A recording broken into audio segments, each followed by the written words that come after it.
গোপনে বিয়ে করেছেন টলিউডের অন্যতম জনপ্রিয় অভিনেত্রী তনুশ্রী চক্রবর্তী। আজ শুক্রবার ২৮ নভেম্বর সকাল থেকেই সোশ্যাল মিডিয়া ভরে উঠেছে তার বিয়ের এক ঝাঁক ছবিতে। ভারতীয় গণমাধ্যমের প্রতিবেদন অনুযায়ী আমেরিকার লাস ভেগাসে আইটি ইঞ্জিনিয়ার সুজিত বসুকে বিয়ে করেছেন অভিনেত্রী। আটলান্টায় থাকেন সুজিত।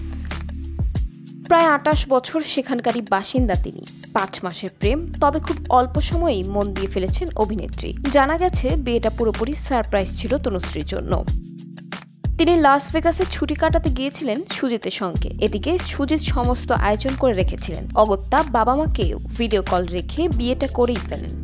বিশেষ এই মুহূর্তে হোয়াইট গাউন পরেছিলেন অভিনেত্রী, হাতে মেহেদি, সঙ্গে হীরার গয়না। অন্যদিকে সুজিতকে দেখা গেল কালো স্যুটে। তনুশ্রীকে সুজিত প্রপোজ করেছেন হীরার আংটি দিয়ে। আর বরের জন্য তনুশ্রী আবার ট্যুর প্ল্যান করেছেন ফ্লোরিডাতে। ভারতীয় বাংলা সিনেমার অভিনেত্রী তনুশ্রী চক্রবর্তী ২০১০ সালে বন্ধু এসো তুমি সিনেমার মাধ্যমে চলচ্চিত্রে পা রাখেন। এরপর খাত, বুনো হাঁস, অভিশপ্ত নাইটি, কয়েক টিমের গল্প, বেডরুমের মতো অনেক দর্শকপ্রিয় সিনেমা উপহার দিয়েছেন এই অভিনেত্রী।